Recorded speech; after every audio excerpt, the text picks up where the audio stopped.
Carla. I feel like, do you remember, I don't, this dates me, but The Magic Garden? I don't know if anybody remembers that show, but I feel like that's what I'm doing right now, saying hello to everybody. Well, I just don't have a guitar and I'm not sitting on the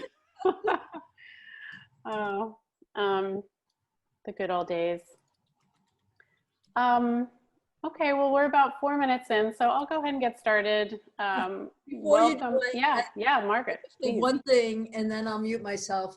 So I just want to remind people that the first year experience Lyceum course is they're going to start posting items to it on, I believe, the week of September 14th. And they last session they put out the schedule of the items they plan to start posting, and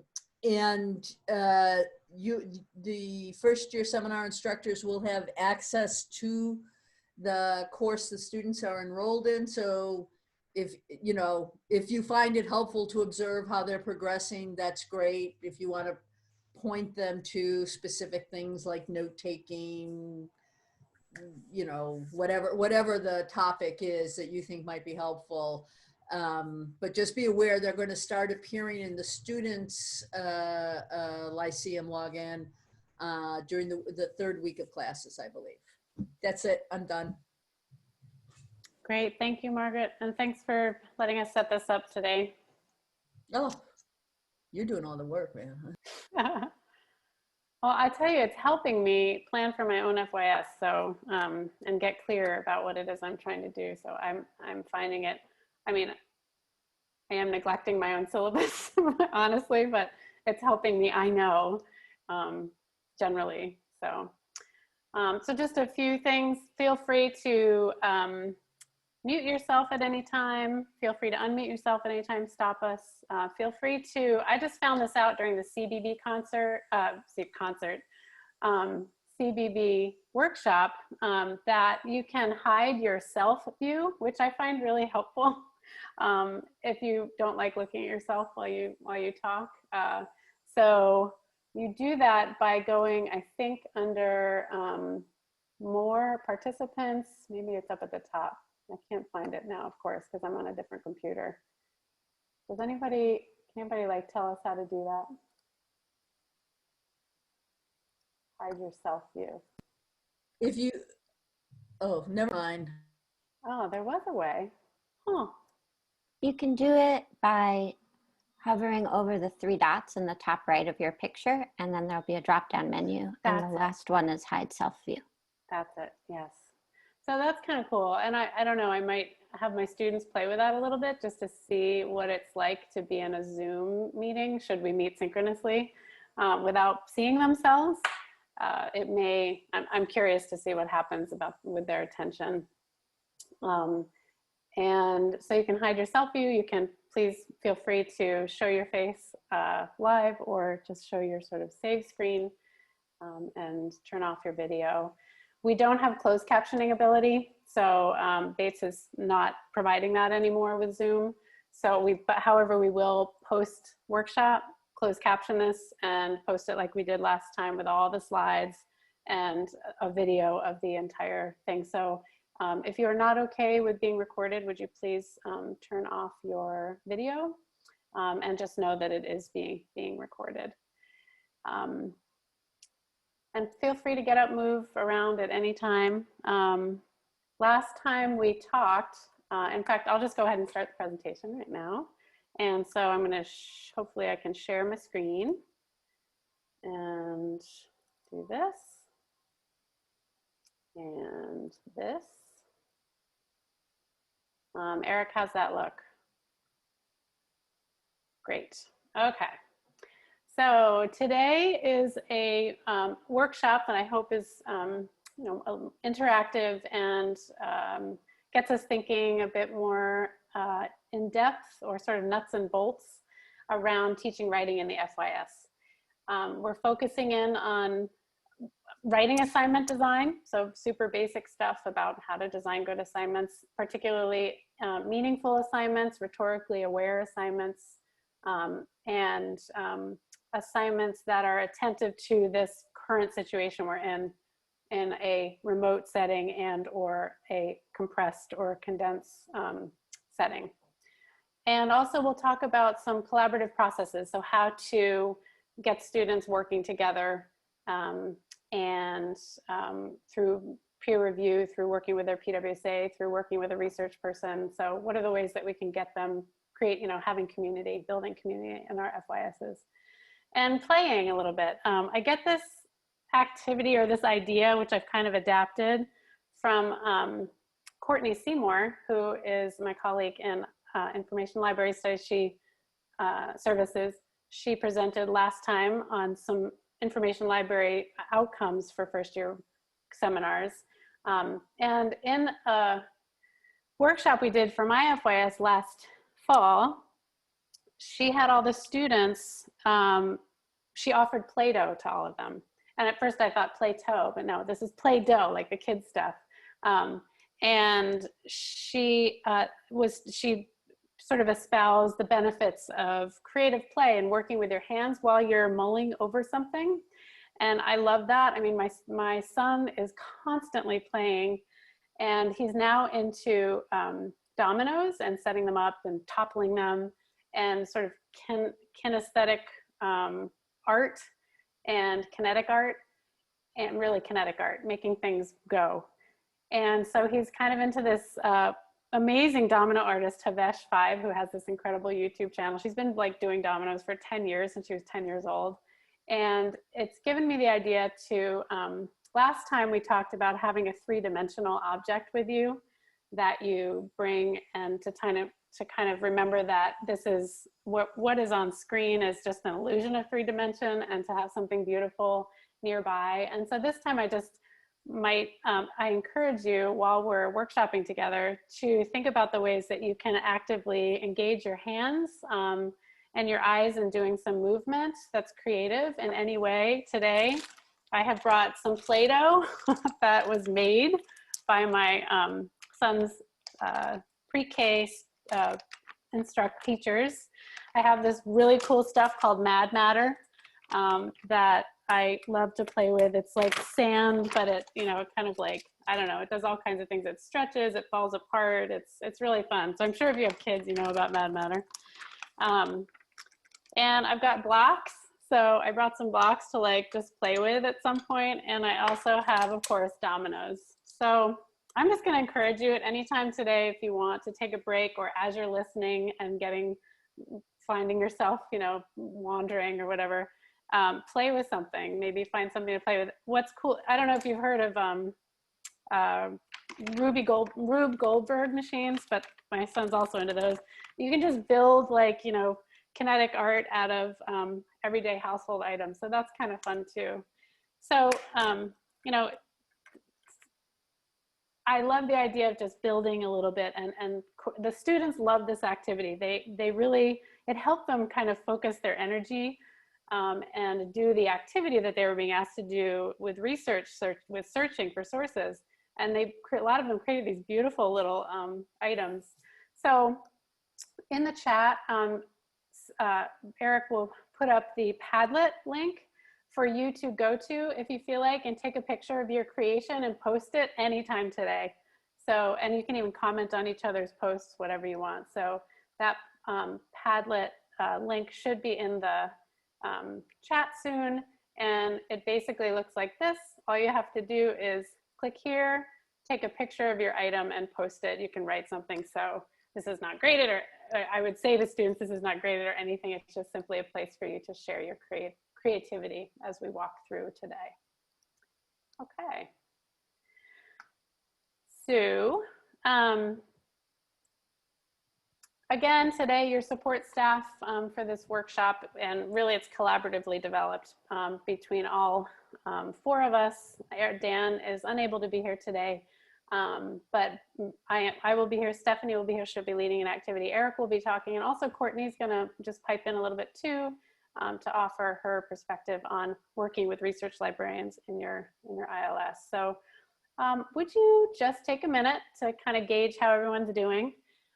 Just check in the chat if you feel like posting a word about how you're feeling, And one thing that you hope to get out of today's session. I'm going to pause for a minute and let everybody post something about how you're feeling in the chat, or what's one thing that you're hoping to get out of today's session.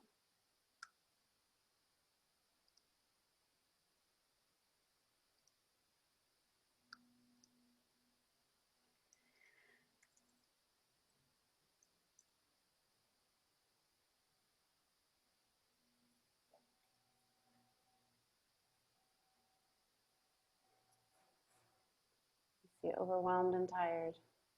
But good, yes, me too. The sun is out. First time we were saying that we had to wear sweatshirts. Appreciative, librarians, overwhelmed, preparation, jealous that I am that matter. It's, yeah, some nuts and bolts about assignments, great, great. What did Alex say? Everyone's dittoing that. Feeling tired and hoping to feel prepared. Excited about teaching again, that's super cool. Oh, sorry, Carla, that you're feeling under the weather.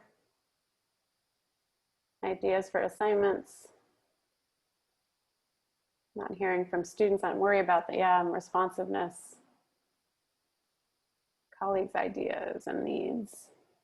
From Stephanie, optimistic. Yes, make the courses better. Me too. Different kinds of writing exercises that engage students. Clear about progression between writing assignments and pressure to be prepared, about mechanics of remote teaching. Excited but overwhelmed. Oh, you're welcome. MA, right? That's great. Thank you for that. I'm hearing sort of a marked overwhelmed but excited. We're really on the cusp of like about to start and meet our students. So I get that. I feel the same way. I was walking in today to Quorum and they were setting up Adirondack chairs in big circles out on the quad, beautiful colors. And then there was somebody measuring that they were all 6 feet apart, and also someone taking pictures of that. So I'm sure it'll pop up somewhere on social media. But yes, there's preparations are beginning.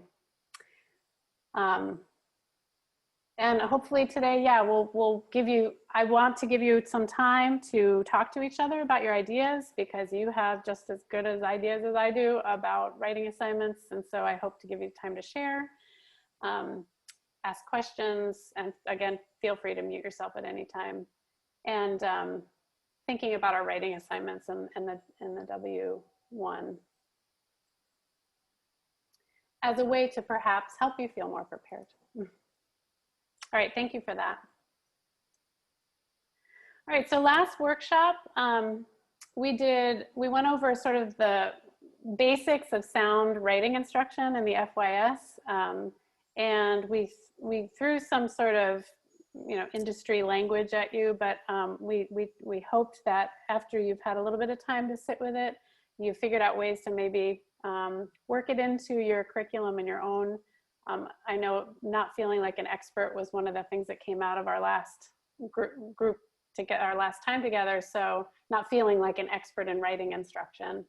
One of the things I wrote about and sent an email about was about that the Norton Field Guide to Writing is a great resource. I've decided to use it this term for my FYS.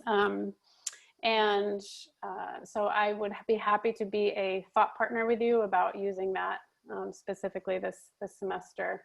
But we talked about moving from rules-based writing instruction to rhetorically grounded writing instruction. So, helping students move from like the 5-paragraph essay and thinking about just this sort of one way of writing and one particular way of making an argument or writing exposition, to a much more rhetorically grounded, diverse way of thinking about writing and genres. And we talked about how writing rhetorical situations, which are grounded in audience, purpose, and context, create texts. Genres are social constructs that repeat patterns and create are something that people are used to and expect certain things out of genres, and that in the disciplines we have particular genres that we ask students to write in, and allowing students to see that there are different genres and to practice in different genres has a lot of benefits. And being very attentive to the kinds of genres that you're asking students to write in is important in the FYS, so they start to develop that rhetorical awareness and that genre sensitivity, so it doesn't seem so random what we're assigning to them, but there's actually a purpose for what we're assigning, the particular genres we're asking them to write in. And that genres are cultural products, so they are not neutral. They are embedded in power and hierarchy, and center certain beliefs and values and decenter others. So being attentive to the sort of cultural and social ramifications of the genres that we create, as well as thinking about writing as a social process writ large. So the writing helping students see that we don't need to write alone, that in college it's all about, and particularly in academia and scholarly conversation, writing is all about sharing our writing, getting feedback, talking to others, reading research, hearing from scholars, hearing from the public. It's very much a social act. So just thinking back on that August 7th workshop, would you take a second, Eric will share the Google Doc in the chat, to just tell us what a takeaway that you took from the August 7th workshop. And since our last time together, what have you been thinking about, muddling over, or grappling with in regard to your approach to teaching writing in your FYS? So we tried to start thinking about not just assigning writing, but actually teaching it. Or what has changed for you. So whatever prompt there helps you write something, please use it. And let's take 3 minutes for this. And if you don't feel comfortable adding to the document, that's fine. You can just free write on your own. So let's take 3 minutes for a little reflection on what you're bringing today from last time we met.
Okay, if you'll just take a couple more seconds to wrap up.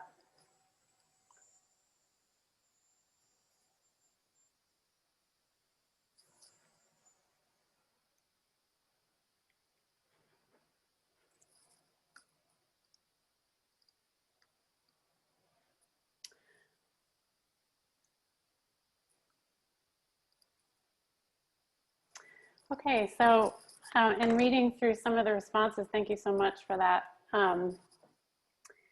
I am reading a lot about, I heard a lot about scaffolding and thinking about how you're going to scaffold students through the sort of invention and coming up with ideas and free writing to more drafting, revision, peer review to a final draft, and how to do that in 7.5 weeks.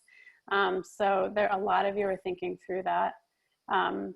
How to use reflection, sort of low stakes writing, or reflection is more about metacognition and helping them develop thinking about their writing or giving them space to think about their writing processes and products. So a lot of you are thinking about how to integrate reflection and using free write and just more small order, low stakes writing assignments, which is great throughout the 7 weeks. How to build community, how to give meaningful feedback. And a lot of you are starting to think more clearly about using the rhetorical situation, audience, context, and purpose, as well as ethos, pathos, logos, or character, logic, and emotion as a way of talking about texts and talking about assigning your assignments, as well as thinking thoughtfully about the genres you're asking them to, right? So I'm super psyched that some of that is landing with you as something that's useful. And also hopefully today we'll get some chances to talk about how to scaffold, how to build community, and how to really go for those more low stakes formative writing assignments throughout particularly a compressed space. And I'll be interested to see what we all end up doing in the end, whether we completely scrap big drafts, big final drafts and research papers, which I kind of decided to do myself. So, but I'm curious where everybody's landing with that or what everybody's thinking. So thanks for that. I'm not sure, can you see the little blue lines on my screen? I don't know what that's about. Did I do that? I apologize for that. I may just be here for the whole thing unless, I don't know if that's like Eric, do you mind taking a peek at the slides? Maybe it's my screen. All right, I'm sorry if that's distracting. Maybe it'll disappear at some point. So I must have done something strange with Zoom. Okay, maybe during our break, I'll try and fix it. So today, we're hoping to talk about effective writing assignments, particularly how to make them rhetorically grounded, which a lot of you are already doing, genre attentive. Talk a little bit about what meaningful assignments look like, how to align them with goals, and how to be attentive to this you know, shortened, condensed context that we're in. Yes, and how to be empathetic about that. And we'll talk too about and do a workshop on enacting writing as social. So understanding and articulating our values. So being very explicit with our students about what we value in writing, how to collaborate with others or model collaboration so they see it as something that's positive and safe, peer reviews, and how to do those well, particularly rhetorically grounded peer reviews, and using PWSAs. And then I have a couple announcements. We have some Gear Up workshops, and I'm also involved in a metacognitive study with some other schools this year. We were supposed to get a grant, we didn't, but we're still gonna go ahead and do it. I'm gonna be involved, and I'm asking for anyone else who'd be interested, and I'll just give you a little bit of information at the end about that, and then we'll have some time for Q&A. So overall, it might be helpful to just get the whole picture real quick of, you know, what is this W123 curriculum that we are asking our students to walk through at Bates, and sort of what are the general goals of each. And the W1, we're starting to build that rhetorical and genre awareness. We're moving from rules-based to a more holistic, wider, complex thinking about writing. We're helping students to transition to reading, writing, and critical thinking at the college level. we're helping them develop and be aware of. I mean, they probably already have a writing process, but that may not be working. And so how can they tweak it? How can they work with others in that writing process? And helping them develop that and talk about it is a wonderful part of the W1. And then seeing and reflecting on their self in an academic and public intellectual discourse. So seeing themselves as public intellectuals or as academics or scholars, or at least involved in scholarly discourse. And this is, yeah. At the W2 level, they start reading, writing, and researching in the disciplines and interdisciplines, and think about specific interdisciplinary or disciplinary ways of knowing and seeing truth. And so the specific genres and ways of thinking and what is valued as, you know, for character and logic in each of those disciplines, and testing and trying out that scholarly public self, and, you know, not getting it right all the time for sure. Just, you know, trying it on for size, and further honing their research, writing, and thinking. Then in the W3 is when they enact writing in the discipline. So they research and they offer new ways of seeing perhaps in the discipline, and actually engage as a critical thinker and a scholarly self in the public. So this is where a thesis comes into play, or capstone project, or something else, depending on what the departments require.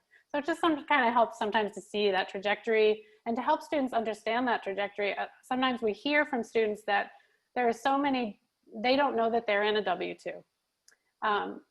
And so I think if we can start to be more overt with students about how we're preparing them in the W1 for W2 and W3, they'll start to make those connections, and getting them to reflect on that. It would be awesome if they had a portfolio of all their work in each of these, because that would really help them see the connections. So, but maybe that's something down the road we can do. Okay, so effective writing assignments are rhetorically grounded, like we've talked about. They're genre attentive, they're meaningful, they're aligned with our goals, and they're attentive to context. So we talked last time about the rhetorical appeals, going back to Aristotle, and this is basically using character and thinking about our texts that we're having our students read and having our students write, and talking to them explicitly, getting them to engage with how the writers that they're reading gain readers' trust and ethos, and how they are working to gain their readers, their audience's trust when they write. How the writers that they're reading gain readers' interest and show what's at stake, using emotions, and then think about how they're going to do that with their real audiences, as well as logic. So how are you, in this genre particular, the genres you ask them to write, and asking them to establish clear claims with good, with good reasons and sound evidence. And then asking them to then, you know, think about their use of logos. And certain genres will highlight each of these appeals differently, depending on the genre. So like a personal narrative may more be about emotions and character, and less about logos, but perhaps an argumentative essay may be more about logos. So genres and these appeals really go hand in hand. And then, of course, in order to think about creating and using these emotional appeal, or these appeals, we have to think about our audience very carefully, the purpose for the assignment or the problem we're tackling, and the context in which we're writing.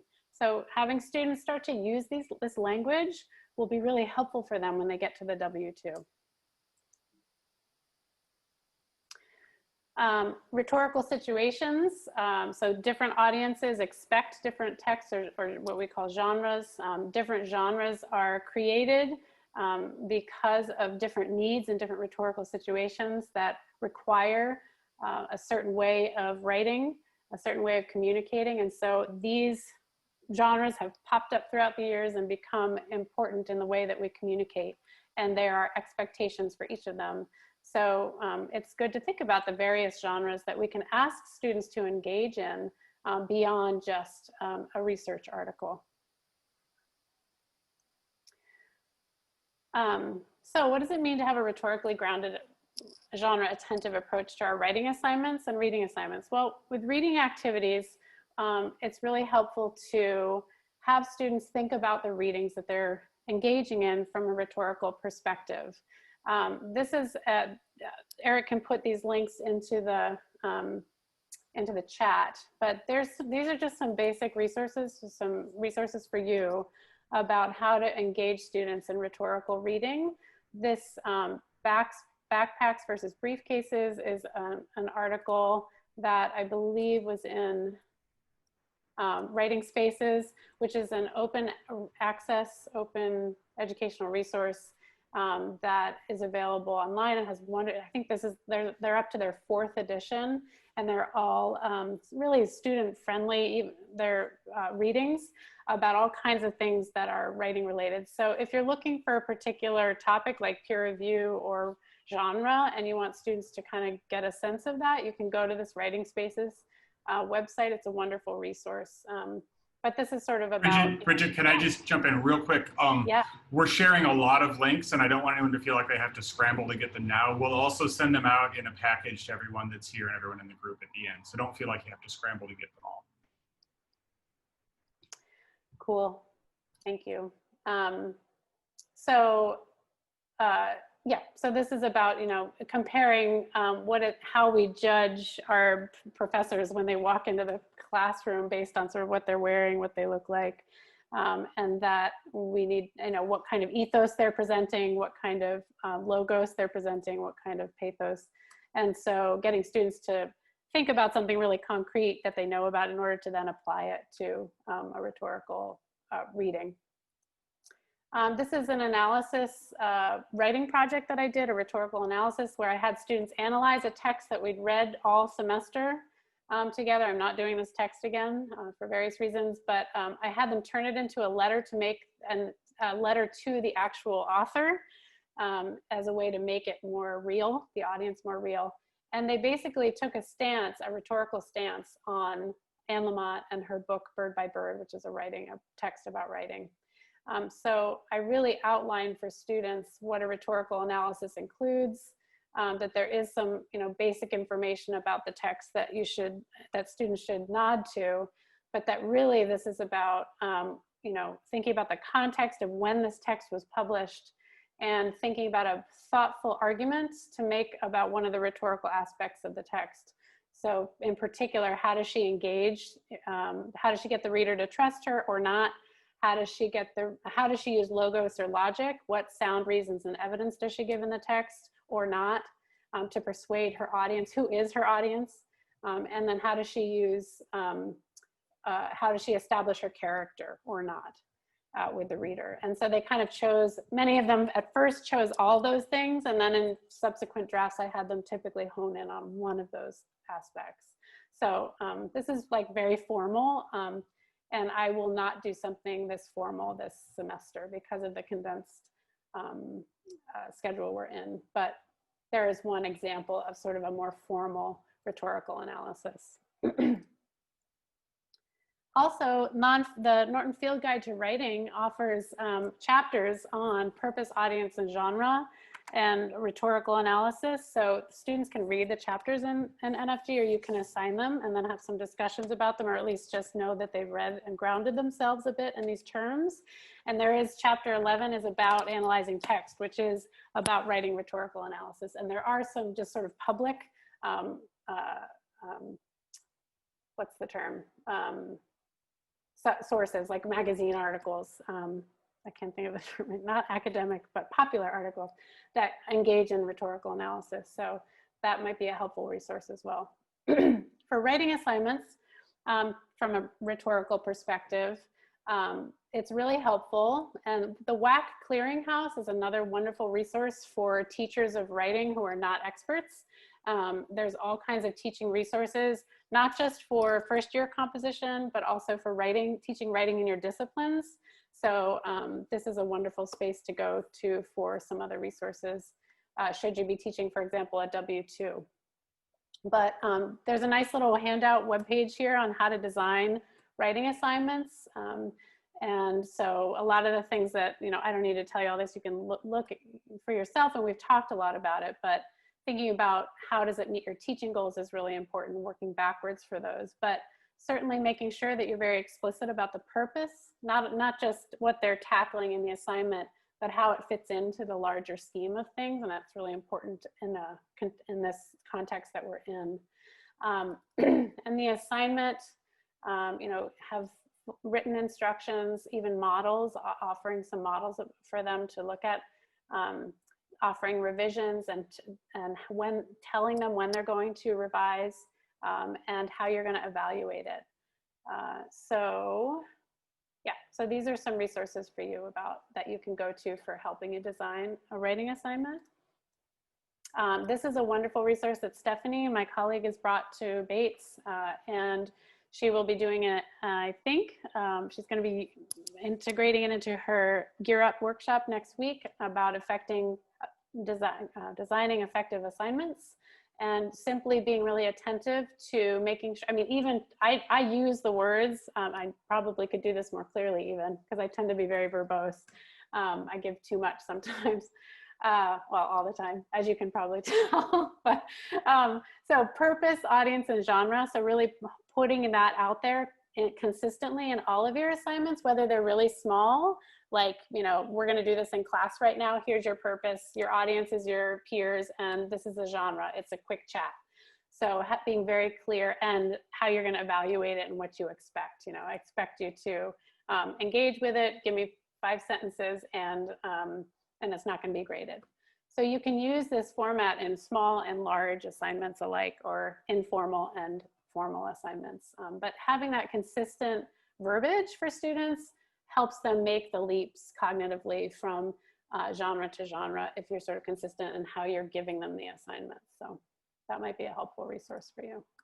And of course, the nonfiction, the NFG, I keep saying nonfiction because I'm teaching it in the semester, Norton Field Guide to Writing, chapters 10 through 23 have all different genres: literacy narrative, arguing a position, literary analysis, memoir, proposal. So some of the common types of genres that are taught in first-year composition are in the text, with a layout of, you know, getting that it prompts students to think about who their audience might be, what their purpose is, and even to think about how they want to design it and get it out to the public. So like my rhetorical analysis could have been a formalized paper, but it also, but students then turned it into a letter. So sometimes the genre has malleable forms that it can be in. So maybe you give students a little bit of leeway on how they actually choose to form and organize and present the medium that they and decide to present their assignment into you. But there's a lot of good information and assignment design in that textbook. And then think about your speaking tasks and how those are sort of rhetorically sound, if you have any. Some of you may not be doing speaking. Maybe that could be a whole nother first year seminar. But if you are doing a speaking assignment in some way, here's some text about, I love this piece about, it's about how a compositionist worked with a theater department to create these like super multimedia amazing productions. And so I was thinking about how performance and writing and speaking are so intertwined that we really can't teach one without the other. And just simply the act of talking to each other about our writing is helping us hone our speaking skills, while it's also helping us hone our ideas for our writing assignments. And I love this text, Vernacular Eloquence, by Peter Elbow, who's somebody in our field, who writes about the importance of letting students speak onto the page, free write, use the literacies and languages that are that they know best in order to get their best ideas out, and even how to translate that into even more formal writing assignments. I have an assignment here that I did as a that really tapped into orality. So letting students rant about a concept or term. They had to look it up in the Oxford English Dictionary, look at the etymology of a term, and then they had to record themselves ranting about the term, whether it's problematic for them, it needs to be changed, or yeah, it needs to be updated or changed, like the definition needs to be updated or changed, or the term is still problematic. So they had to kind of dig into something that they were angry about and make a video. It was like a 5 or less minute video, and they shared that with me in the class. So I was trying to get them to see the value of speaking, just speaking our ideas, because a lot of wonderful material comes from that for our writing.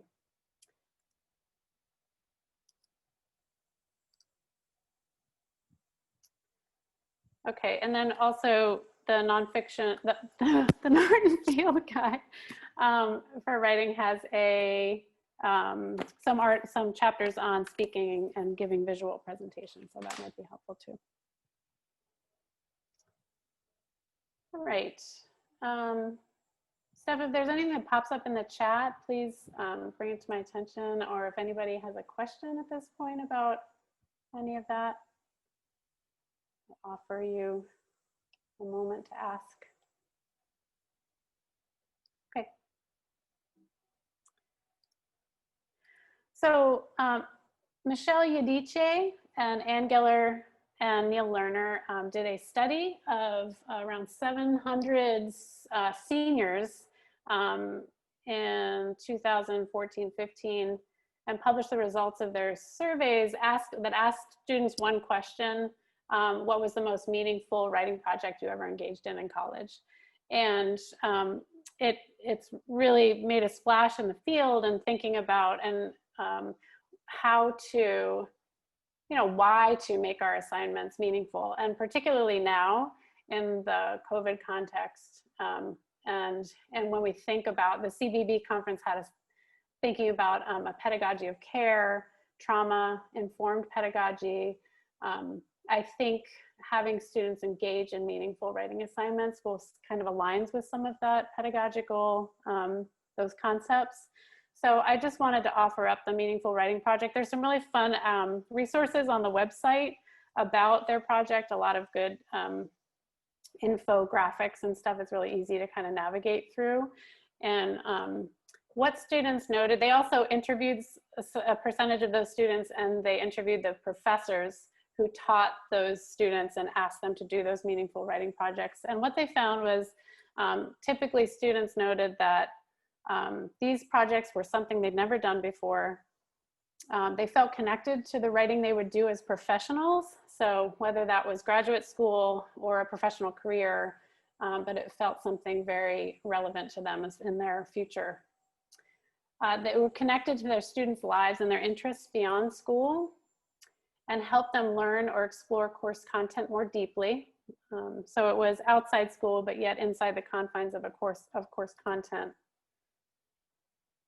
And so what Yadiche and others recommend is that we, oh, I didn't read that last one, and I can't move this thing anywhere. Okay, frequently had requirements, but also offered students considerable choice. So that's kind of gets back to that idea of maybe we assign a rhetorical analysis, but we let students choose the kind of format that's going to come across. Maybe it's a video, maybe it's a letter, maybe it's an actual organized argumentative essay. So giving them a little bit of choice might help them make it feel a bit more meaningful to them. So they recommended that writing assignments tap into the power of personal connection. Help students see what they're writing is applicable, relevant, real world, and connected to their future selves. This is something I'm really thinking about this semester in ways that I haven't before. So particularly now, I feel like this is important. And immerse themselves in what they're thinking, writing, and researching, including engagement in the process of writing. So this is where course content is important, and the writing they do really helps them grapple with that content. And engages them in some kind of process that they can reflect on and share with others. Also, another way to make our assignments solid is to think about how they're aligned with goals. And I'm taking this right from our CBB conference, which was so helpful for me.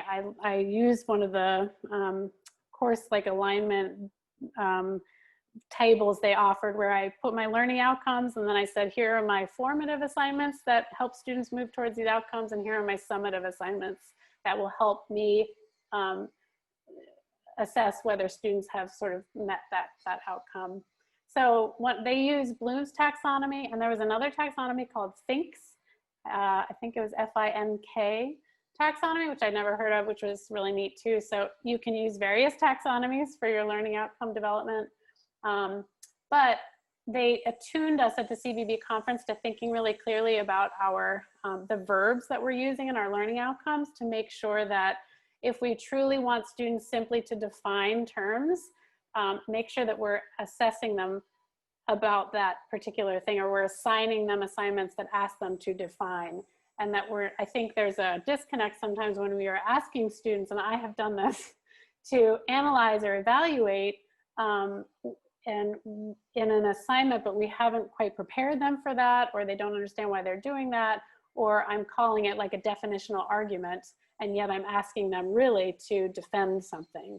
So to think clearly about lower order to higher order thinking skills, the verbs we're using, and then the kinds of assignments. So I'm going from the top down because I couldn't figure out how to do it bottom up. But so if we're, for example, asking students to do the sort of most higher order level of thinking for a learning outcome, or we're moving them towards that, we might ask them to, if we're asking them to create or synthesize, which is one of the higher levels of thinking in the Bloom's taxonomy, is to have them collaborate with their peers to develop a proposal for problems students wrestled with the entire semester, design a garden to support the community. That's for you, Stephanie.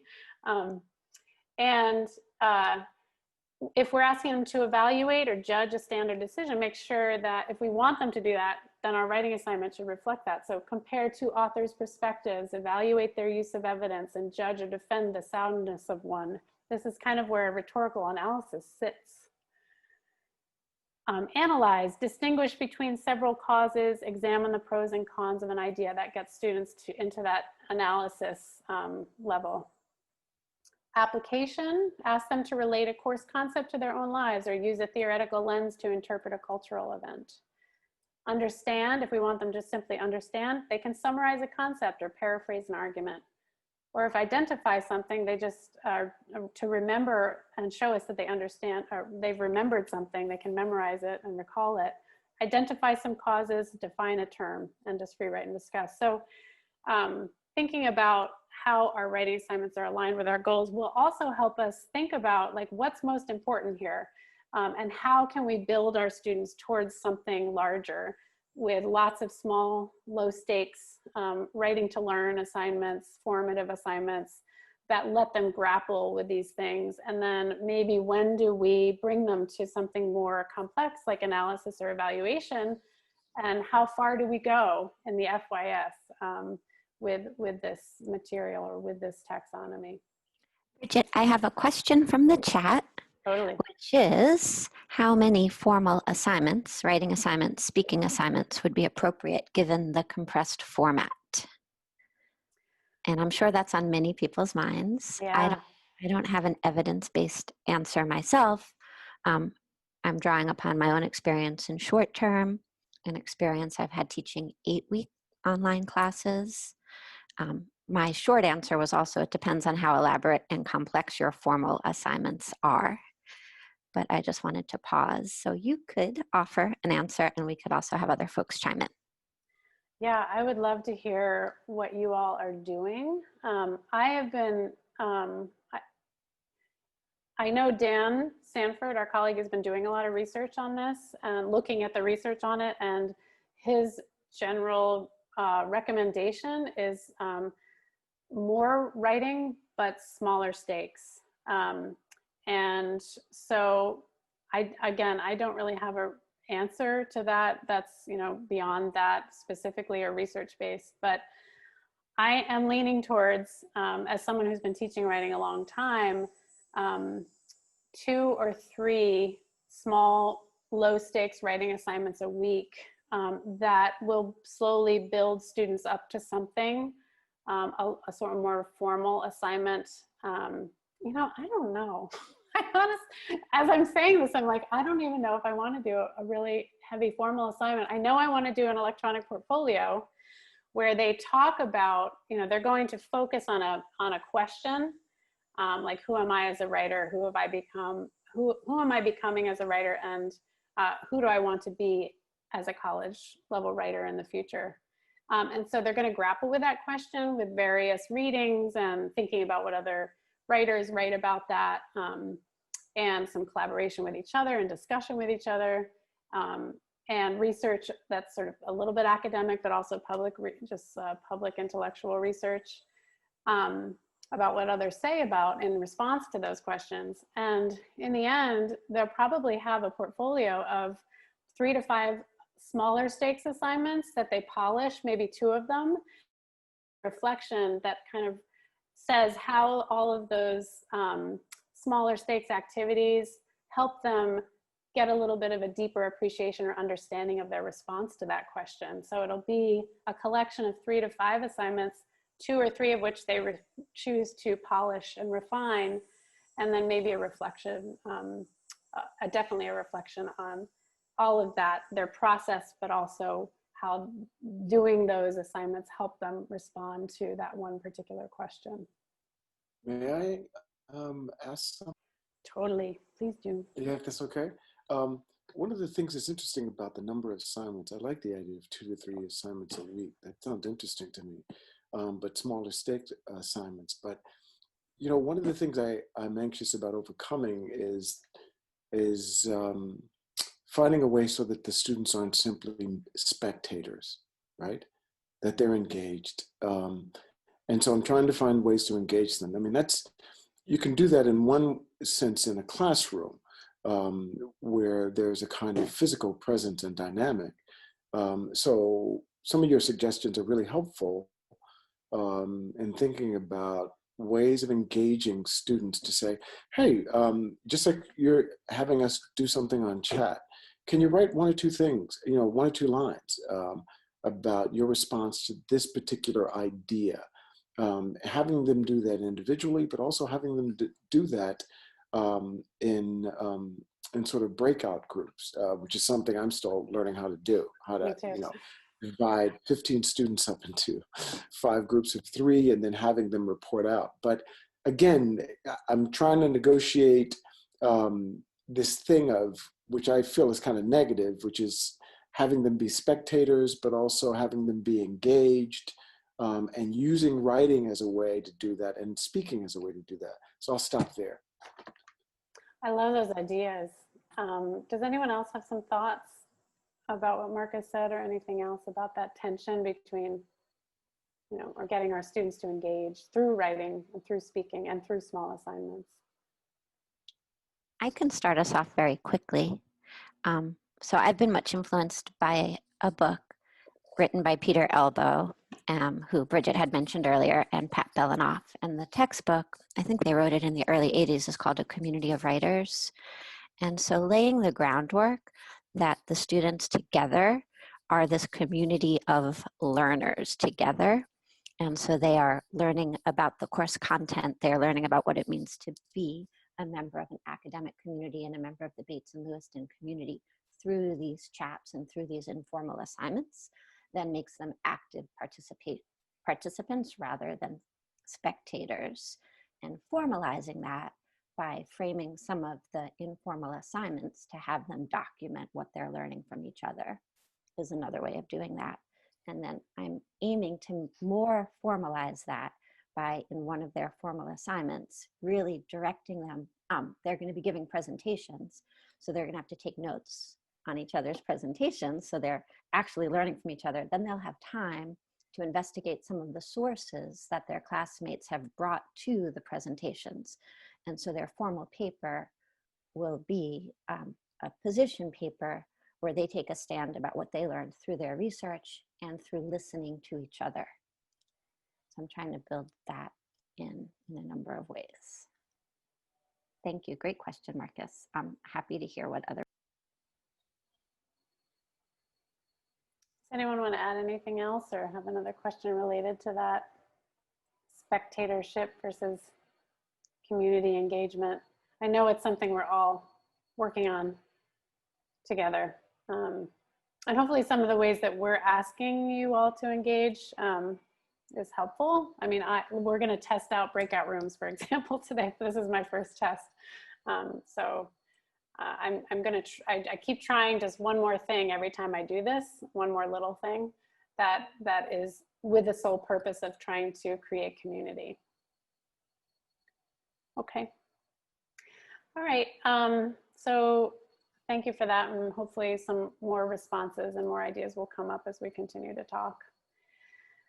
So also, and finally, thinking about our writing assignments as being attentive to context, particularly the remote compressed environment. I mean, also the context, of course, of COVID and the fact that this is a very traumatic and challenging and anxiety-provoking time for students.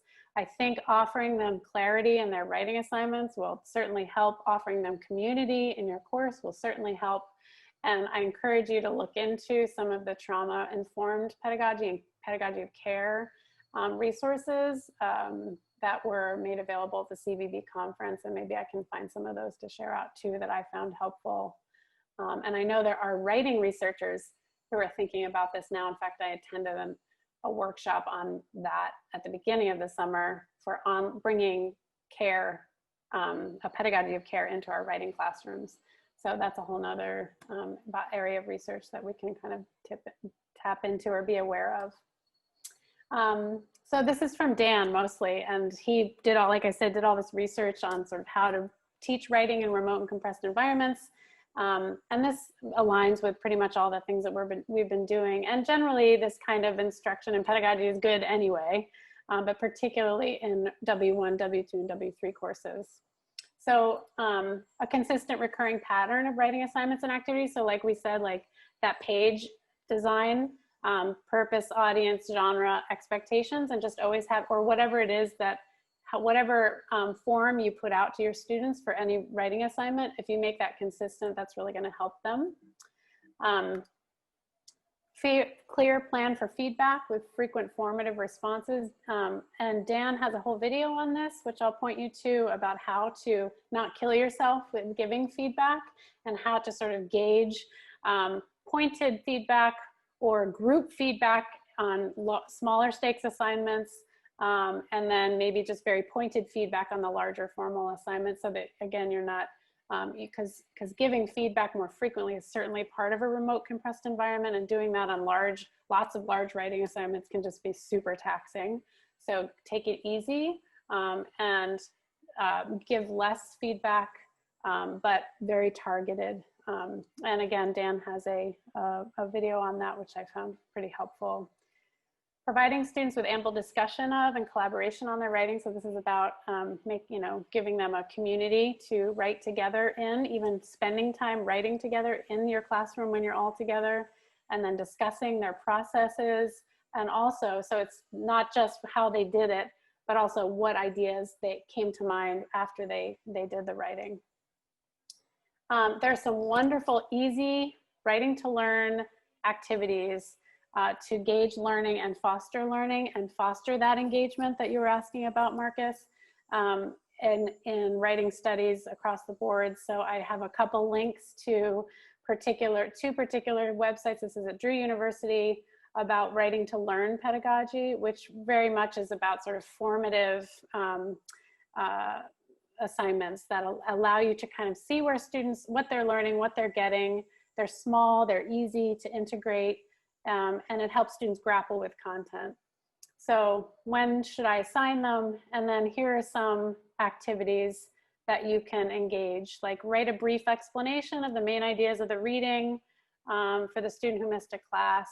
And students can share the explanations with the person next to them and discuss what they included and why. And then if you hear them struggling to grasp that main idea, you can focus on a close reading of the text or talk them through some of the main ideas. So there's lots of ideas here for how to, what to ask students to do, and then how to follow up and give them some time to reflect on that activity. So writing to learn is there are a lot of, you can just Google it. There's wonderful resources out there for engaging students in learning via writing. Writing together in class, use it for interaction, activity, and inquiry-based learning. Modify your assignments. This is what we've been talking about for increased pace. Again, less is more. Reduce the overall writing, but have it be very targeted towards your goals and predictable. Like I said, I think I'm going to have pretty predictable moments where I'm going to ask students, particularly for the more formal assignments, but the in class, like just writing to learn stuff, which I will probably do almost you know, I would do daily or at least every other day, just for little check-ins, is something you can do daily, but very, very small. Less formal writing, more writing to learn versus writing to demonstrate learning. That's the difference between formative writing and summative, where you're really trying to see whether they got a concept and they're demonstrating something they've learned. That's like a final research paper, a thesis. And then focus your feedback simply for yourself and for them. What 2 things are working? What 2 things can they do next if they're gonna revise this assignment? And there's a link to Dan's video on how to do that, how to focus your feedback. And I give a thanks to Dan. Okay, so now we're gonna try breakout rooms. Dun, dun, dun. I am asking Eric to please put us in groups of 3. And in the breakout room discussion, and I will post these questions in the chat so that you can have them in front of you. Please don't, you can talk about anything you want, really. This is a time for you all to share. And then when we come back, I'll ask groups too if they feel comfortable just sharing some of the things that they talked about. But it would be lovely if you spent a little time just thinking together about how you might take a rhetorical or genre attentive approach to your reading activity, writing assignment, or speaking task in your FYS. How might your writing assignments be meaningful to your students and related to your content? How do your writing assignments align with your course goals? How might you adapt your writing assignments to meet the particular demands of a compressed remote environment? So maybe we can just use this opportunity to share things that we're concerned about and also offer some ideas to each other for in order to tackle some of those concerns. Okay, so Eric, would you give that a shot with the breakout rooms? And we're gonna do 15 minutes and your little screen will tell you when you're gonna pop back over. And please feel free as well to take this time to create something and post it on that Padlet site. Okay. Yeah, I have Okay. a crazy dog. I think everyone's back. And Great. there were several requests for me to speak for just a moment about what in the world I just did to make breakout rooms happen. Yeah. And so I will start with saying I was learning as I was doing here. A couple things I learned is that at least the way this meeting was set up, only I, as the full host, had the capacity to send people to breakout rooms. I feel like I've seen options where co-hosts can as well. I'm going to look into how that happens. But when you're the host, as you will be for your classes, down on the bottom menu where there's also like participants and polling and recording options and all that, there's a button you can hit for breakout rooms. And then it gives you an option to say how many you want to send people to and whether you want to send them, like pick who goes where or just have it randomly allocate them. And the other thing I learned is that if you pick where they go where, everyone waits until you're done sending everybody and then they send all at once. I thought I was sending 3 of you off the room at a time, but it turned out you were all watching me do that. So that's something you can stage ahead of time and then just hit the send button. I am curious how the broadcast messages I sent to you all showed up on your end, because it didn't really give me a sense of what that looked like. It just gave me a window to send them. So you could see them. I think they're in the middle of the screen, so it's like students can really see them. Is that right? Eric, do you have to have a pro account to make breakout rooms? You know, that's something I'll find out. You do need a pro account. Yeah. I would like to say that while we were in breakout rooms, an email came out from Lee, and there will be IT workshops for Zoom, so we can all learn how to do this. Oh, fantastic. I will step off the hot seat then. That's great. All right, thanks Eric for navigating that quite well. And how we get accounts, I guess that will be part of maybe the talk. I just wrote to the Bens IT. and they set me up within the hour. Oh, The Ben. I don't know who Ben that is. Pinkham and who's the other one? The 2 bins. Yeah. Ben Ben Lizzo. Pinkham and Ben Lazat. Yeah, Lizzo. Lazat. Either the Bens or help desk. Help desk is kind of the central clearinghouse for these sorts of questions, but if the Ben's helped you directly, that should work too. I've had to do the same thing for my unit. I think all faculty have Zoom Pro accounts by default, but I may be wrong on that, but our individual staff support units had to make a request. There you go. Thanks, Courtney. Okay, so I want to give some time to the helping students engage portion of this, and Stephanie's going to walk us through an activity.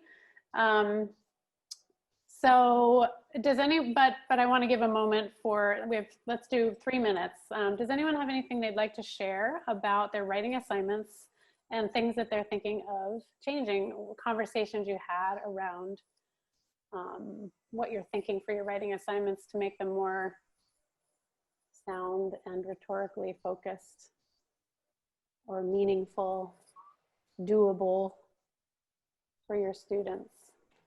And or other things that came up in your breakout rooms. Yeah, exactly. Yeah, I got some good ideas about what's called a 3-2-1 assignment. That was great. Ellen outlined some things for Katya and I. That is great. 3 ideas, 2 ideas or additional ideas of your own, and then a question. I mean, I usually ask students to bring a question, to write a paragraph and a question, but to have them jot down in some form the 3 main ideas around the topic or lecture or an item, whatever, and then 2 additional. Yeah, no, it was a great assignment. So I'm actually going to read that piece in Pedagogies of Care. So thank you, Ellen. That was great.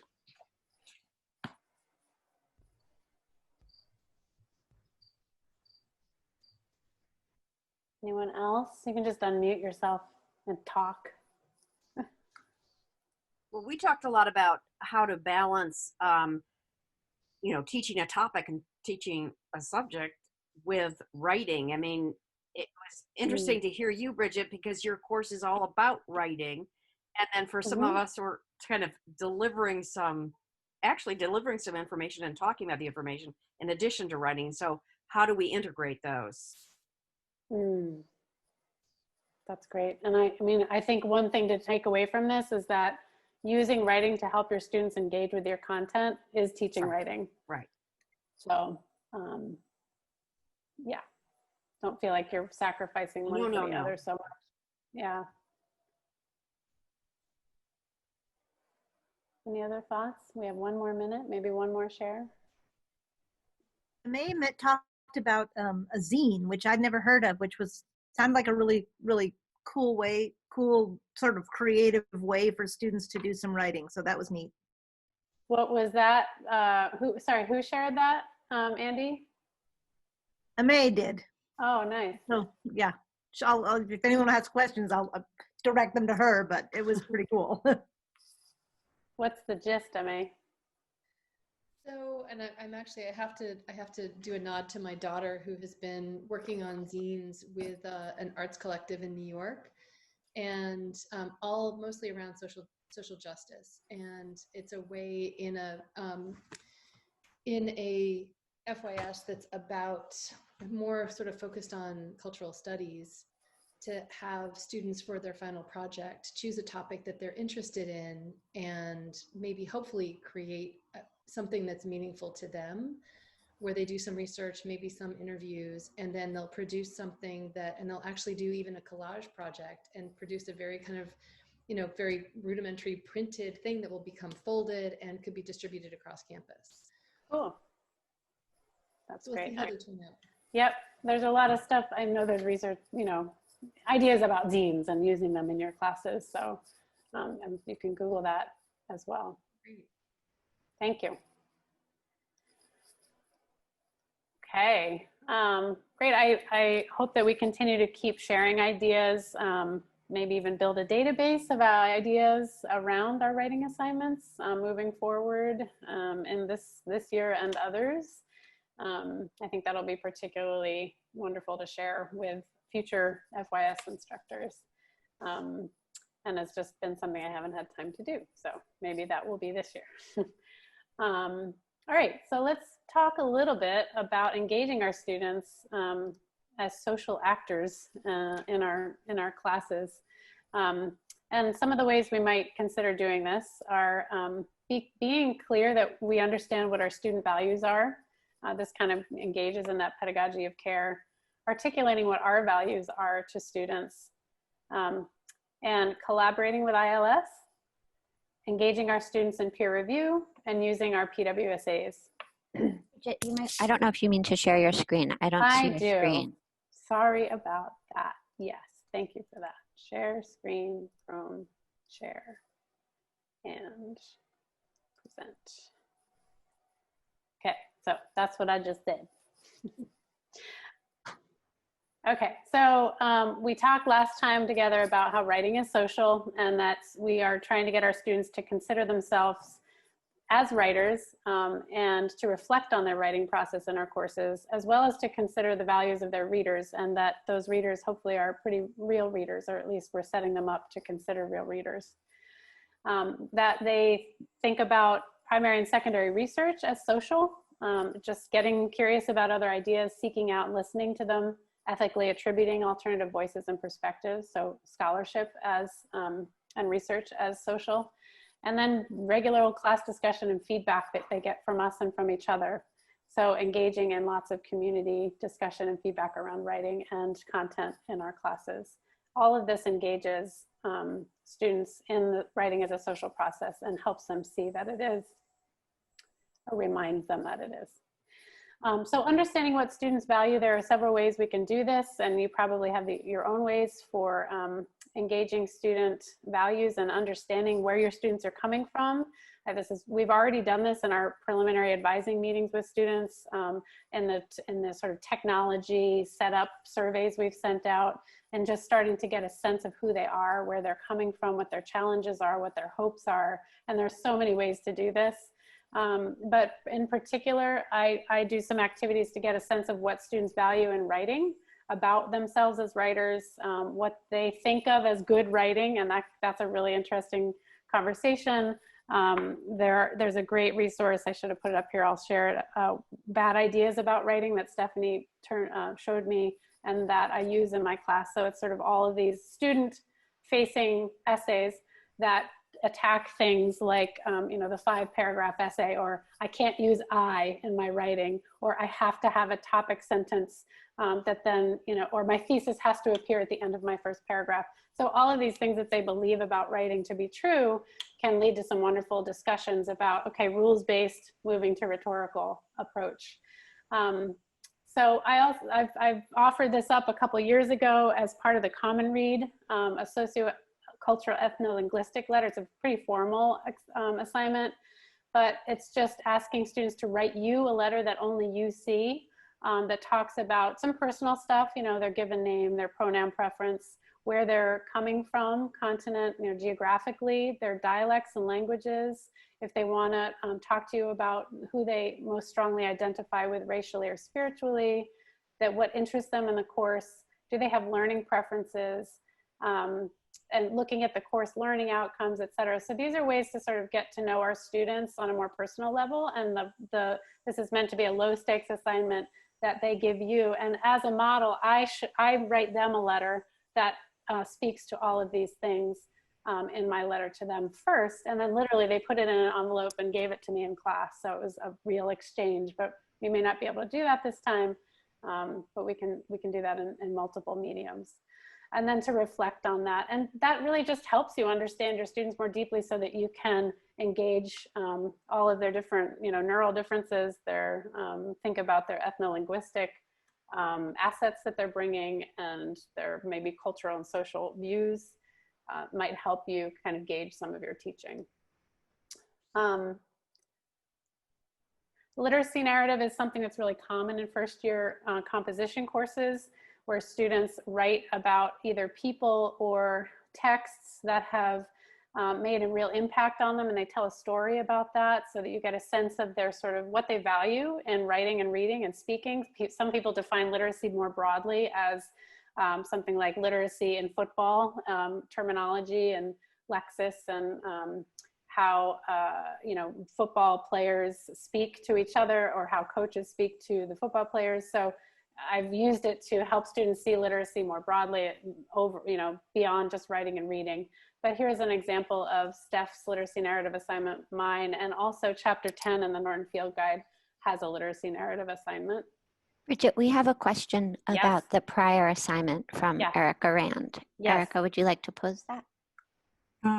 Yeah, so my question, and I remember you sharing this letter thing in a previous year, and I want to know how you think about like issues such as your own power and position in relation to asking that from students, because I feel like asking students for that level of trust and exposure right away, I just have a lot of hesitation about that. And also, one of the things we learned at one of the earlier workshops, not a writing workshop, but another one, is the whole thing about students not having to tell you where they're coming from and what's going on. So for instance, Abigail talked a lot about how, if students have to tell you, I can't do this assignment, they shouldn't feel like they have to tell you because I have to work and my parent is sick and whatever. So I'm wondering how you think about that in relation to this assignment.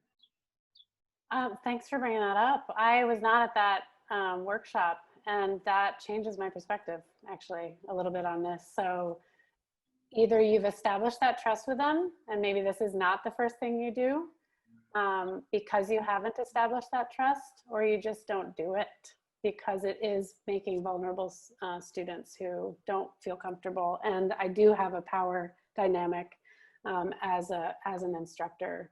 So yeah, that's making me rethink that a little bit. Can I add one thing there? Yeah. This is about the literacy narrative. What I've observed is when students draft their literacy narrative, they start by lying to me, and they have this really positivist progress narrative where everything's been great. And then as we do peer review and we dig into some of the questions and they gain trust with me and with each other, their literacy narratives become more complicated. And so not sure how this applies to the socio-ethno-linguistic letter, but it does sort of document how they can present a version of themselves early in the semester. And I think it's important to give them the space to present versions of themselves they're comfortable with. And then as the semester progresses, we build the trust, and they might want to share other parts of themselves, and letting them know that they have that choice. That's awesome. I do believe I told them with this SEI letter that they could have, they didn't have to answer everything, but still the power dynamic is there. And I do love what you're saying, Steph, about it's sort of, they get to choose what they reveal. And as they draft, it gets more complex. And that's been my experience too. They've revealed more and more throughout the series throughout the revisions of the literacy narrative. And I get enough just from having them in class and getting to know them in other ways. So I don't need to necessarily know all of their identities and intersectionalities right up front. Yeah, thank you for that conversation. And then John Warner, who is a composition instructor, but also longtime journalistic and memoir nonfiction writer, has this little activity, Who Are You as a Writer, that he assigns. I'm going to do this semester as a way into the literacy narrative, I think, where you just point out, and this is again kind of just using that very simple page design for assignments. Someone curious to know about you and your experience as a writer, what you've done, how you feel, what you hope to do. They know nothing about you. Consider your past, draft it, revise it so it coheres, is structured for your audience, give examples that illustrate. And the purpose is to describe who you are as a writer. Edit and polish, you're making a first impression, try to make the kind of impression you desire. Again, this is choice for the student. And reflect on it afterwards. What did you learn about yourself? This could be a class discussion or something that they attach to the assignment, the final draft, and submit to you. And then remix it, maybe design your ideal writing situation based on conversations we've had in the class about what we value and test the actual against the ideal over the course of a course. So I love that it's sort of transferring and keeping that learning going about who you are as a writer throughout the course. So that's something really simple to do that can be low stakes or high stakes depending on what you want. Bridget, can I ask a question? Yes. This is kind of a follow-up to something that Erica said, that it just made me think about something I've been grappling with, and I'm wondering if other people could respond. That's trust. You know, building trust with students.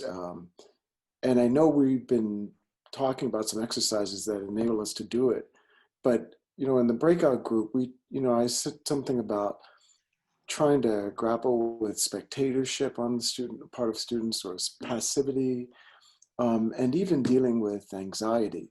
And so, yeah, I'm wondering if that's a complicated thing, but it's something that's there, trusting us enough to venture out and to try new things. And I guess I'm just wondering if other people have. I don't mean to take you away from your agenda, but it's just, it's there. It's always there for me. You know, when I did the individual Zooms with my students to sign them up for scheduled courses, and then afterwards when they got some and they didn't get some, and we talked through that. So I'm just wondering, yeah, I mean, these exercises can build that trust, I think, but it's the medium itself is a new one for me and kind of problematic. So that's why I asked.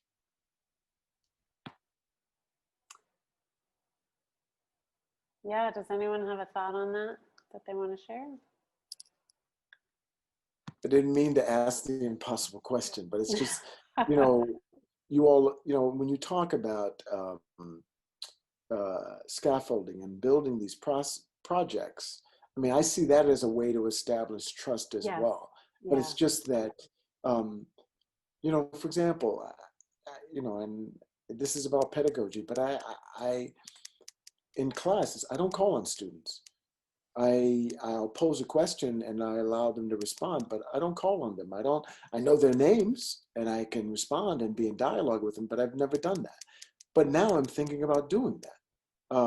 And I wonder if that's going to be off-putting and intimidating for them to have me, oh, Sophia, what do you think about this? Or, oh, Jim, what about this? Or, you see what I'm saying? And is that, yeah, so, and that's trust too, you know, establishing a rapport with them. I've tried to do that, but yeah, so that may be a left field question. I didn't mean it to be, but it undergirds so much of what I'm trying to do. I can point to two things in the research about writing. One comes from Richard Fulkerson, who studied professors' aims and what they're asking of students, and then the feedback they give. And he says that we want to line the two up.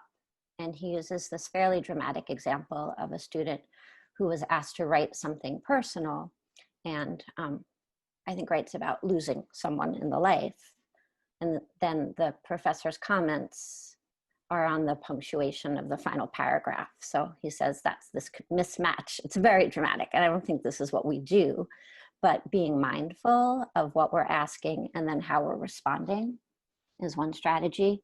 And then another scholar, Candace Spiegelman, looked at students' personal writing, and she found the students who were most successful had somehow found the ability to engage in some kind of creative manufacturing of experiences that allowed them to meet the assignments, and other students approached these assignments in a sort of more naive way as purely expressive. And so she asks us, when we're having students do personal writing or expressive writing, to explicitly let students know about the choice about what they're disclosing, and also about making some rhetorical moves that could move it from pure self-expression to something that's more public and more audience aware. Those are two strategies that I try to keep in mind. Thank you. So can I jump in for a second? I do think, you know, especially given how little time we have with these students, that doing some things in the beginning to get to know them as writers is really important. And I appreciate you know, when you give them an assignment like who are you as a writer, it asks them to begin to develop some metacognitive skills. That's really important. But I also think it's incredibly important to give them choices in their assignments. So that's what I plan to do. You know, one of my choices will be more metacognitive in the way that this assignment is, but another choice will be something that asks them to reflect on a more intellectual level, because I want to get to know their skill, their strengths and their weaknesses as writers quickly. And to me, it makes sense not simply to hand them here's our introductory assignment to Erica's point, but to give them a bunch of choices and let them be in the driver's seat. That's awesome. Thanks, Ellen.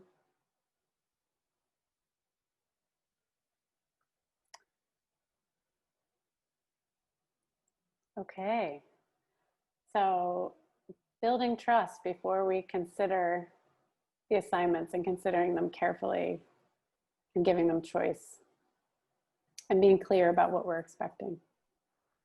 I hear that. Yeah. I would also throw in, I mean, I know we have maybe running out of time here, so I don't know if we'll get to our slide, but I think the assignment, which is great, that's fine.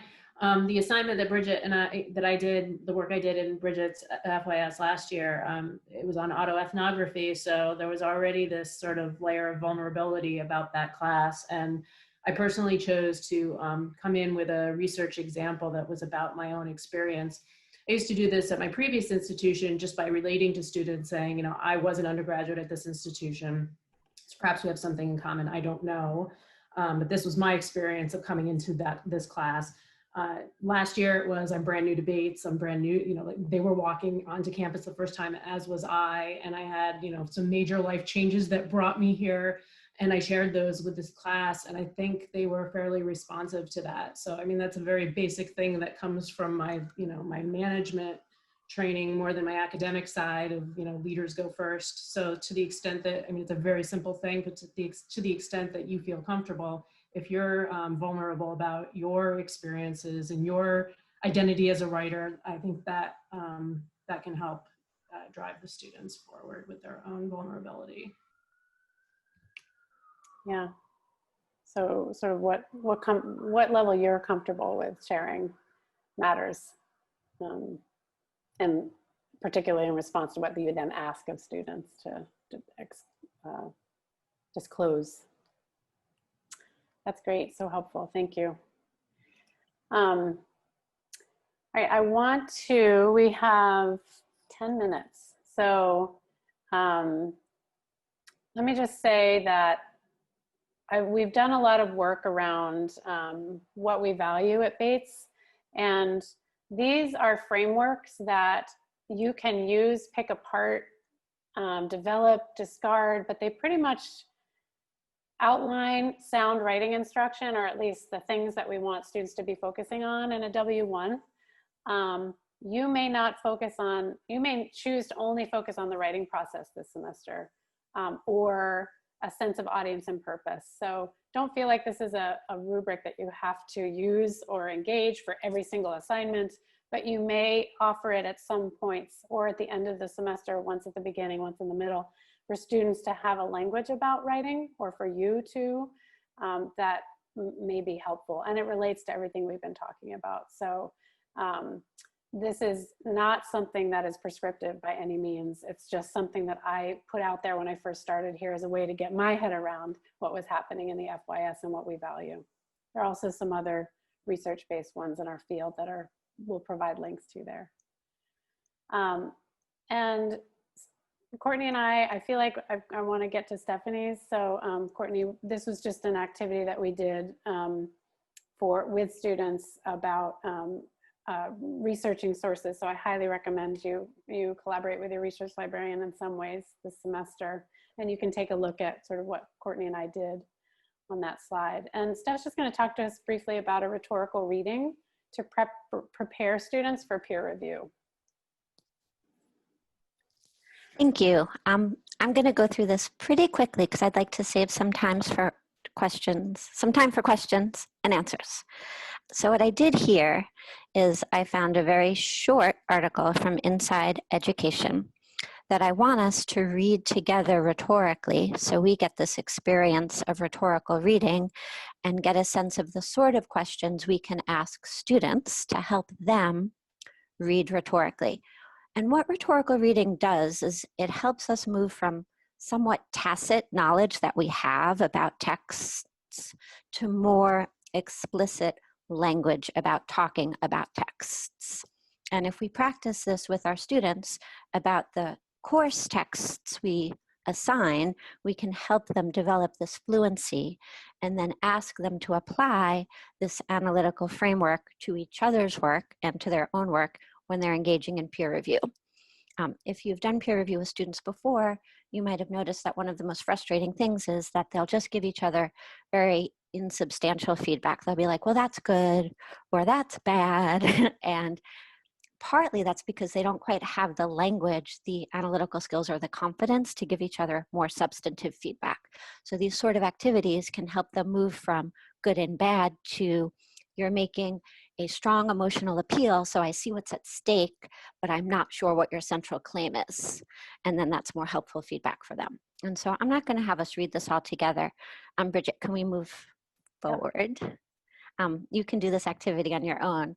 But if you read this short article on your own, you'll see that the authors make logical appeals by using statistics, but the statistics also have some emotional resonance and also are a way that they're gaining authority and credibility. Because this is an online text, they also offer links to their evidence as a way of providing support for the claims that they're making. And again, the links are another way that they establish their character and their ethos. Finally, just moving pretty quickly, the emotional appeals come through in their word choice and in their sentence structure. And so if you want to click on some of the push outs for me, Bridget, let's go, keep going. So mentioning that this organization is called Rebuilding America's Middle Class is a way that the writer of this very short informative piece is starting to show what's at stake using just one move. And using the particular word skewed in this also gives it some emotional resonance. And I would also make the point that in the sentence in the middle of our screen, while roughly 40% of the US undergraduates attend community college, comma, and then I bolded the independent clause there. Through the syntax and through the sentence structure, the writer is showing what is most important by embedding it in the independent clause rather than the dependent clause. And so what I'm trying to model here very quickly is how this rhetorical reading over time can help students look at even sentence level choices as ways of refining their meaning. Thank you, Bridget. What the next slide is going to show, if you'll push us forward there, is how you can use this rhetorical rubric and customize it for your assignments to help the students reflect on their progress and engage in peer review. Thanks. Thank you, Steph. I'm going to go quickly through these, but peer review has lots of benefits. And so we highly encourage it. We encourage building a community of writers who grow more and more trusting of each other as they work through the course in the semester and collaboratively working on giving feedback, modeling feedback, testing out, giving and taking feedback is an important part of the FYS.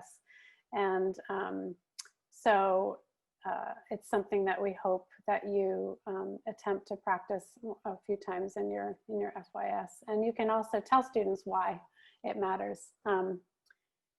There's a kind of typical process that students go through, and we can talk to you more explicitly about how to go through the peer review process, take students through the peer review process, model it for them, prepare them for it, for example, by reading rhetorically first, and then helping them to comment on each other's reading using that rhetorical lens.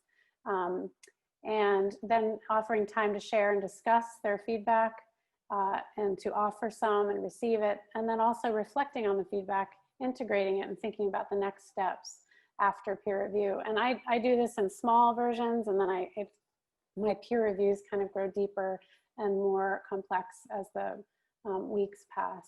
I'll probably do one peer review at least a week in my FYS, and that will be in very small stakes in the beginning, and as they grow to trust each other and become better at it, the peer reviews will grow more complex. There's a bunch of resources on them that you can, some for students, some for you. You'll have links to all this stuff. And also your PWSAs are wonderful resources for you to engage in this community around writing and speaking.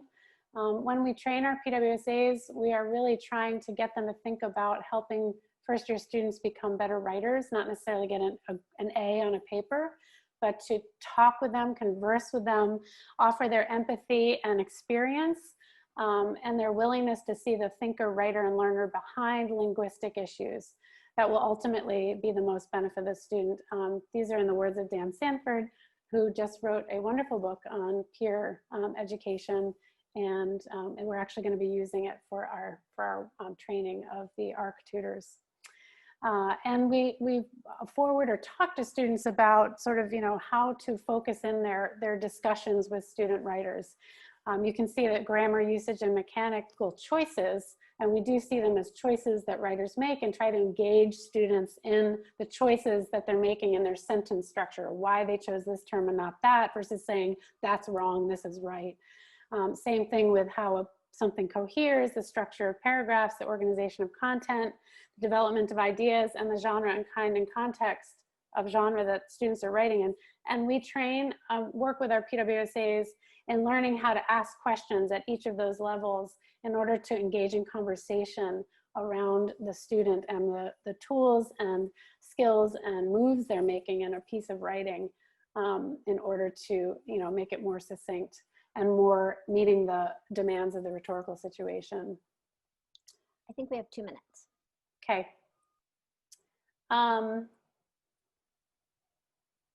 You can take a look at this at some point a little later, but just know that your PWSAs are engaging in about 7 hours of ARC training where they discuss several hot topics in tutoring, peer education. I work with them in small groups with activities and discussions for around 5 hours throughout the semester. They are ready for you. They can meet with you for about 3 hours of planning and consultation with you, but mostly they're there for the students as they are getting their training, and some are really experienced. Others will be mentored by more experienced PWSAs, and they can engage in one-on-one support of your students, small group support, or a full class workshop. And Eric, do you want to just say a quick word about the fact that if they do all this and as they go through it, one way we're trying to motivate them, engage them in national certification if they meet these requirements? In the interest of time and everyone's schedules, I'll just say that if anyone has questions about the overall training module, that is the majority of what I do for my job, and I'd be happy to speak to you about it. Great. But if they do this, it's quite a nice feather in their cap to get level 1 certification, or level 2 if they've already earned level 1 in their work. So all I have to say, please encourage your, please talk to your PWSAs, figure out ways that will work for you to help them support your students. And I'm happy to work with you. Stephanie's happy to work with you on how to do that. But just remember, they're another resource for you and your students in thinking about writing assignments. I was going to have a PWSA check in, but I'm not sure if she's here. Raf, are you here? Okay, I had the manager of the Writing Center was going to talk, but she's unable to come today. So here's some ideas for engaging your PWSA. We're going to put in the chat how you're engaging them, but I think that we're going to leave that conversation for another time. But there are a few more resources and a few ideas about how to engage them, particularly in your first Zoom meeting on your Lyceum site, and to just talk to them about how they can sort of they don't even have to talk about writing their first day, but just to start building trust with your students, and maybe think about how you might work them into your schedule or make them available to students, because students will go see them if you encourage it or even require it. That's up to you. Okay, announcements. There is this metacognitive study that I'm involved in. if you are interested in it, please take a look. This pretty much outlines what it is, and you can contact me. There's also more information about it. It's a metacognitive study. I'm going to be involved with my students and my FYS. But if you would like to be involved, you're interested in metacognition and reflective writing, please take a look at that and reach out to me. We have some Gear Up workshops coming up soon. Please be on the lookout for those next week, led by Dan, myself, and Steph. This is what we covered today. Hopefully, if you have a second, you can please post any of your creative creations on the Padlet site. And I just want to ask if anyone else, I'm going to take off my thingy. Thank you so much. Does anyone else have any questions or comments or things that they want to meet with us about at another time? You can always reach out to Steph and I. Sorry to take you right to the last minute. Okay. Bridget, I just have a quick, right. Yes. I want to remind folks, we're going to have one more workshop, but it's not going to be until early October. And that's going to be on advising, and it will be shortly before students will be registering for their winter classes. But the idea is to just give folks a kind of format that they can use that will help them do their advising. We know that's always a busy time when all of a sudden you have to meet with 15 kids. But that you'll get further information. We haven't even picked the date on that yet, but you'll get further information on that in the next couple of weeks. I have a quick question while Margaret's still here, and if this should be answered offline, that's great. And I apologize if everyone else already knows the answer to this, but do we have a specific agenda for that first meeting? Because last year it was all about the common read, and this year there isn't a common read, and I'm feeling a little bit lost on that. So the first meeting has always been sort of at the discretion of the professor. So you can structure it the way you want. A typical format could be like an ice-breaking activity. I always had kids write out their weekly schedule and then eyeball it with each other so that what comes out of that experience is, people forget to write down that they need time to sleep, that kind of thing. And they get to know each other that way. You can put poster board on the walls for people to write on and move around. Then I asked the kids to self-identify who would like to talk to me specifically about potential changes to their schedule. And then, I identify the other kids and I say, well, I'd like for the kids who are okay with their schedules, you and I'll set up a Zoom meeting so we can all get to know each other. And then I'm going to use the rest of the time to meet with the students who do have issues. But some people go in and start teaching their content day one. So as long as, I trust your judgment on how you use your time. Anybody want to add in on how they use it or what they think a good way to begin that first class is?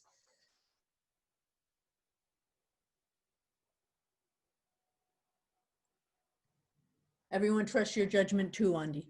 So it is a Zoom session. That first one is the Zoom session. Yes. Right.